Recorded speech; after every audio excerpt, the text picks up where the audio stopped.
This is my father, Andre Mark. He's a survivor of 4 concentration camps, the first one being Auschwitz. Well, I was born in Transylvania, capital city Cluj. We had over 32,000 Jewish population, however, only 2,000 survived.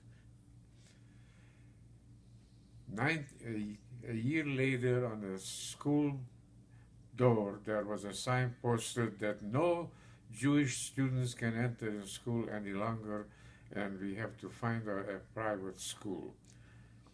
Naturally, I couldn't believe it.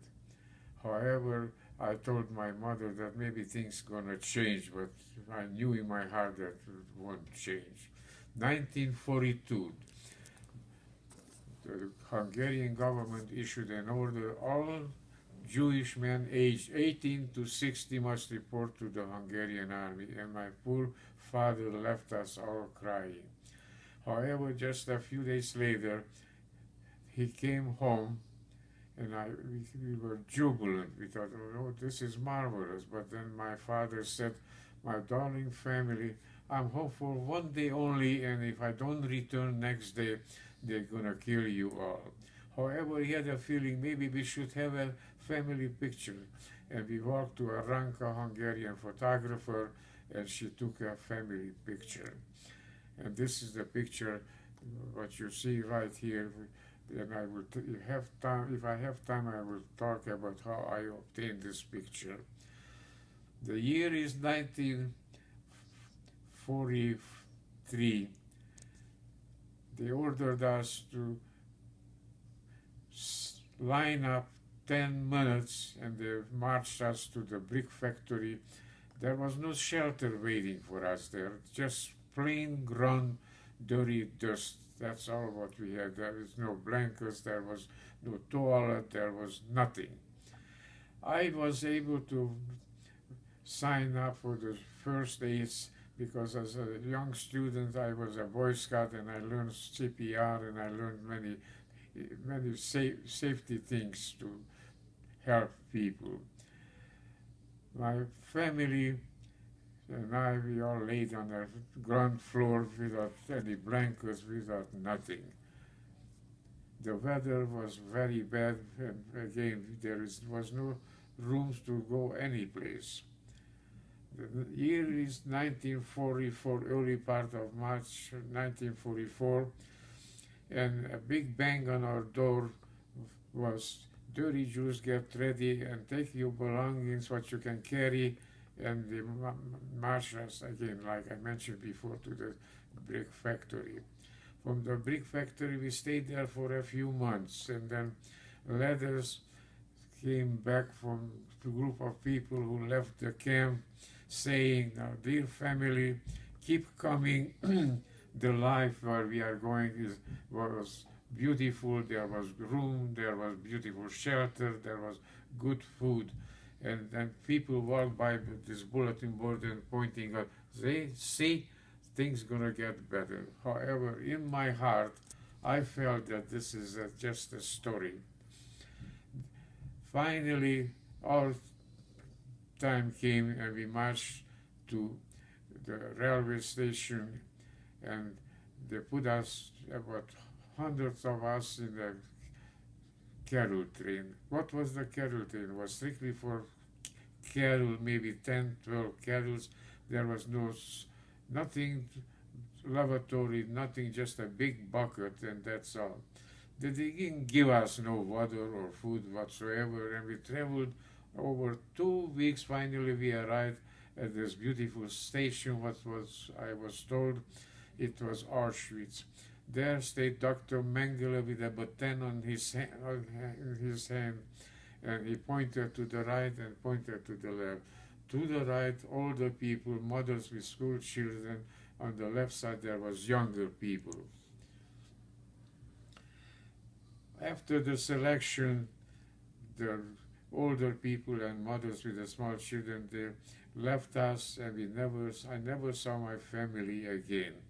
I ended up in a barrack with over 1,200 people, and there was stacked up shelters, 3 bunk beds, and no blankets, no nothing but plain hardwood floor. There was no heat in this place. There was no windows in this place. And this was our accommodation. Early in the morning, they woke us up and they told us to run outside, form a marching column. And I had a feeling that I shouldn't go on the outside of the marching column because they were dirty, mean dogs. They charged us and they beat us over our head. So I tried to stay in the middle of the group. They marched us, assigned us to certain work assignment. One of my first jobs was to work in a warehouse and select jewelry, select eyeglasses, and that was all. However, that didn't last long, and the next day they handed me a shovel and I had to go and work with a shovel. What was my job? The crematorium was burning 10,000 people a day, and there was many of them who there was no room to burn, so that some prisoners that took the dead bodies and they put it in a pit, and my job was to cover the pit. And this went on for quite a while. Then one day miracle happened. Louder. Louder.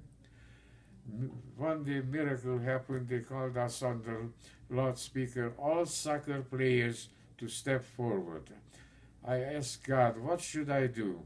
I was a good soccer player in high school, and God told me, you go ahead and step forward. And over thousands of us, they were selected, and for some reason, thank God, I showed them how I can play soccer, and they selected me to be one of the soccer players. What was this soccer playing doing? They practiced us, they gave us uniform, and on Sundays we played against assessment. Then Allied planes flying over, they saw that this is a normal life. People play soccer, but this was strictly a ploy and was not true. Then one day my friend, who was a busboy at the SS barrack, overheard the assessment talking that in a few days they're gonna kill all the soccer players. He said, Andre, try to step out if you can. Thank God there was some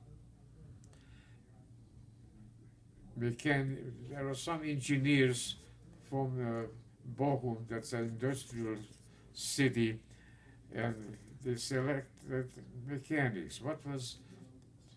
I figured I'm going to try to be one of the mechanics, and what was my job as a mechanic? The only thing what I knew how to do is fix my bicycle.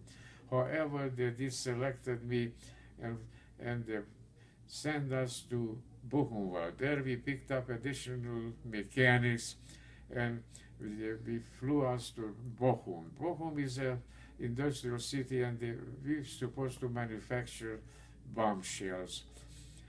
However, what happened, the Allied forces bombed the factory, and all the machines were broken down.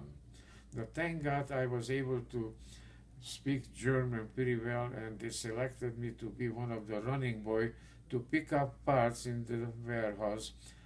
And there a couple German ladies handed me all kinds of tools to bring them back, and we try to fix the broken down.